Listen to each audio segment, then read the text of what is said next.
Hey guys, আসসালামু আলাইকুম। আশা করছি আপনারা সবাই ভালো আছেন। লাক্সারি কটনের নতুন আরেকটি কমপ্লিটলি নিউ এপিসোডে আপনাদেরকে স্বাগতম। এই এপিসোডে আমি দেখাবো হচ্ছে এই পালাজোটাকে কিভাবে আপনারা স্টেপ বাই স্টেপ সেলাই করতে পারেন। এটার কাটিং টিউটোরিয়াল অলরেডি আমি আমার পেজে আপলোড করে দিয়েছি। যদি আপনারা না দেখে থাকেন তাহলে ডেসক্রিপশন বক্সে লিঙ্ক দেওয়া থাকবে, আপনারা সেখান থেকে সেটা দেখে নিতে পারেন।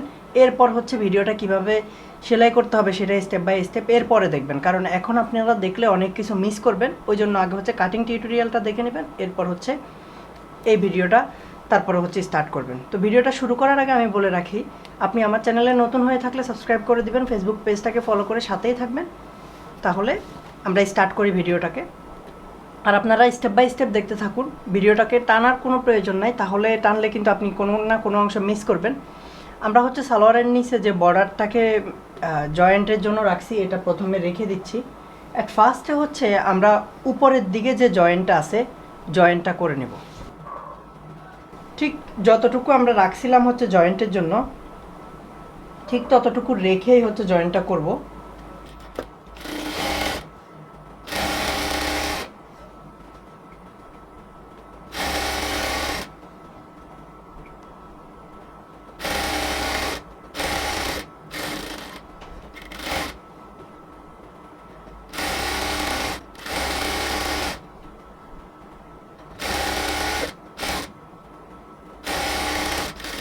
আমরা এটাকে ডাবল সেলাই দিয়ে নেব।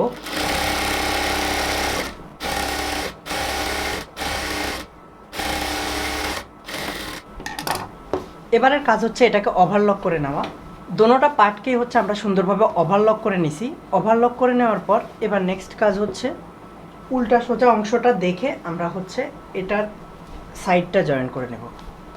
এই যে হাইয়ের যে দিকটা আছে এই দিকটাকে এবার হচ্ছে আমরা জয়েন করে নেব। জয়েনে জয়েনে ম্যাচ করে এবার সেলাই করে নিচ্ছি।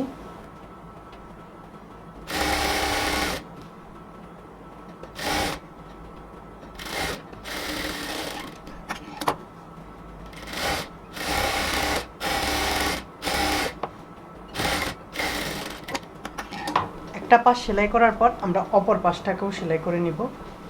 বাট সেলাই করার সময় অবশ্যই খেয়াল রাখবেন যাতে এই জয়েন্টগুলা ম্যাচ হয়, আমরা যে দুটো জয়েন্ট দিছিলাম।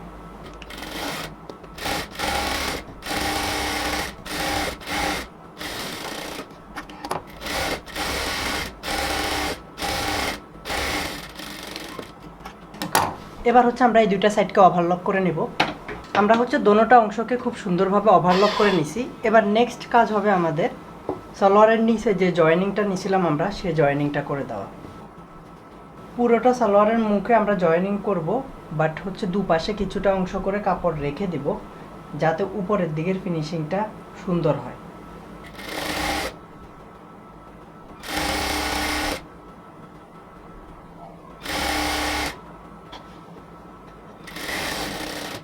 ওকে, এবার আমরা হচ্ছে এদিক থেকে এটাকে একটা চাপ সেলাই দেব। এখানে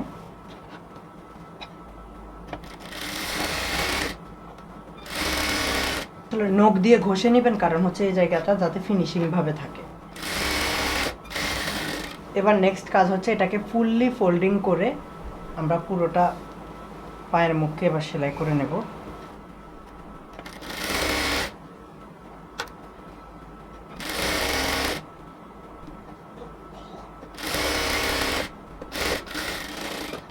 এবার নেক্সট কাজ হচ্ছে এই যে বাহিরে যদি এক্সট্রা কাপড় থাকে এগুলাকে সব দিক থেকে কাটিং করে নেব।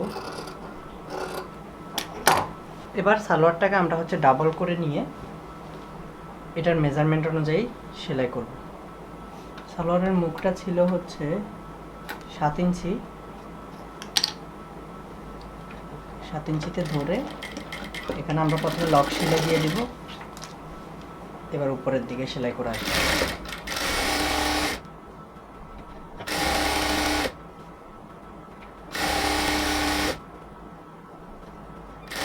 উপরের দিকে আস্তে আস্তে যাতে করে জয়েন্টটা ম্যাচ হয় সেটা একটু খেয়াল রাখবেন। এবার আমরা হচ্ছে মিডল পয়েন্ট থেকে এটাকে খুলে নিয়ে আরেকটা পায়ের হচ্ছে একদম নিচ থেকে সেলাই করব।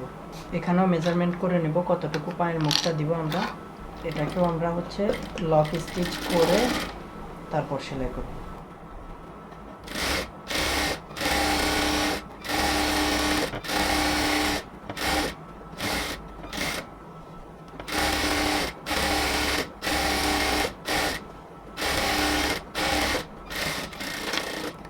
এইদিকে আমরা ডাবল সেলাই দিয়ে নিলাম। এবার নেক্সট কাজ হচ্ছে মিডল পয়েন্ট থেকে অন্য আরেকটা পায়ে যে এক সেলাই আছে সেখানেও আমরা এখন এই ডাবল সেলাইটা দিয়ে দেব।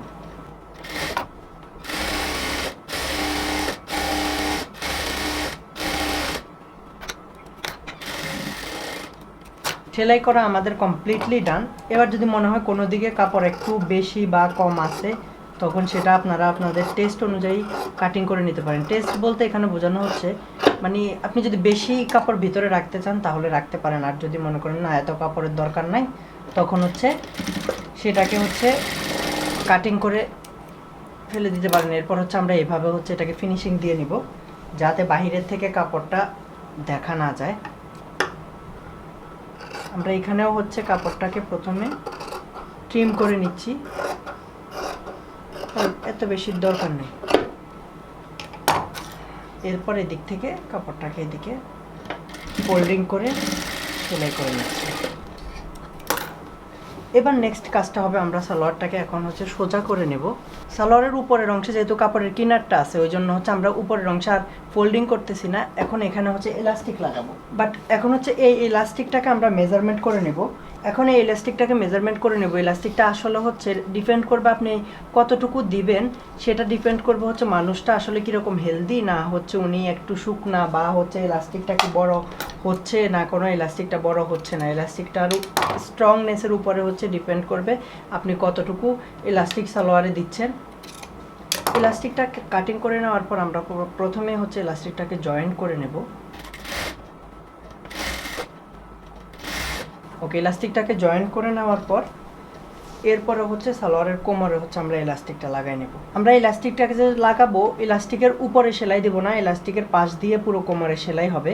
ওই জন্য ফোল্ডিংটাকে একটু বড় করে নিয়ে পুরো কোমরটাতে প্রথমে এলাস্টিকের পাশ দিয়ে সেলাই করে নেব। যারা নতুন দেখতেছেন তারা বলতে পারেন আগে তো ঘর করে নিয়ে পরে এলাস্টিকটা লাগানো যায়, তো তাদের ক্ষেত্রে বলবো আসলে আপনি সেভাবেও পারেন, কিন্তু হচ্ছে এইভাবে লাগালে যে ফিনিশিংটা আসবো ওইভাবে লাগালে আপনি সেই ফিনিশিংটা পাবেন না।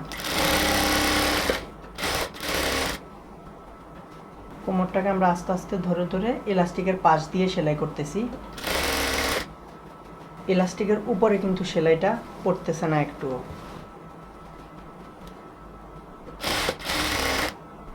এবার আমরা হচ্ছে এদিক থেকে এলাস্টিকটাকে বের করে নেব কাপড়টাকে টেনে নিয়ে। এই জন্য এলাস্টিকটা মুভ করার জন্য এলাস্টিকের উপরে সেলাই দেওয়া যাবে না।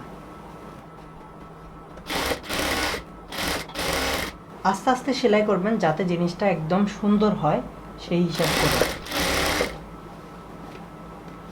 পুরোটা কোমরে এলাস্টিকের পাশ দিয়ে সেলাই হচ্ছে একদম ফিনিশিং করে। এবার এক্সট্রা সুতা থাকলে সেটাও কাটিং করে নেবেন। এবার নেক্সট কাজ হচ্ছে আমরা এই কাপড়টাকে পুরো কোমরের মধ্যে আগে ছড়াই নিব আস্তে করে।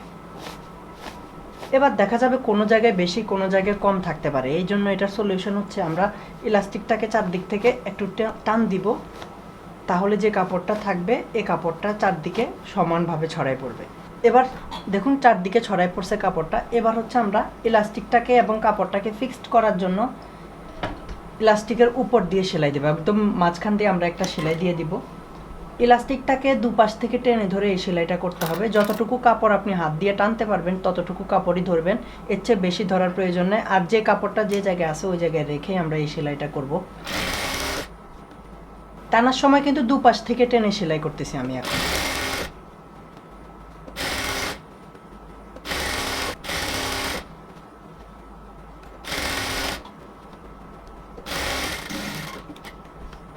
এই যে দেখুন আমরা হচ্ছে সুন্দরভাবে ইলাস্টিকটাকে সুন্দরভাবে সেলাই করে নিয়েছি সালোয়ারের মধ্যে। আপনারা যদি এই স্টেপটা ফলো করেন তাহলে ইলাস্টিকটা ভাঙবে না, বাঁকা হবে না, মানে হচ্ছে খুব সুন্দরভাবে বসে থাকবে। যতদিন আপনি এই সালোয়ারটা পরবেন ঠিক ততদিন ঠিক সেমভাবেই থাকবে।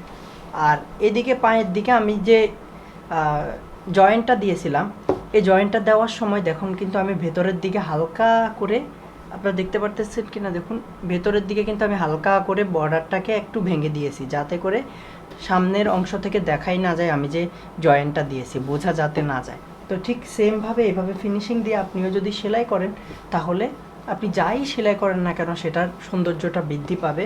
আর আপনি step by step everything follow করবেন আর ভিডিওটা কেমন লাগে অবশ্যই কমেন্ট সেকশনে লিখে জানাবেন। আর আপনারা কী ধরনের জিনিস দেখতে চান সেটাও আমাকে কমেন্ট সেকশনে জানাতে পারেন। দেখা হচ্ছে পরের ভিডিওতে। ভালো থাকবেন সবাই, আল্লাহ হাফেজ।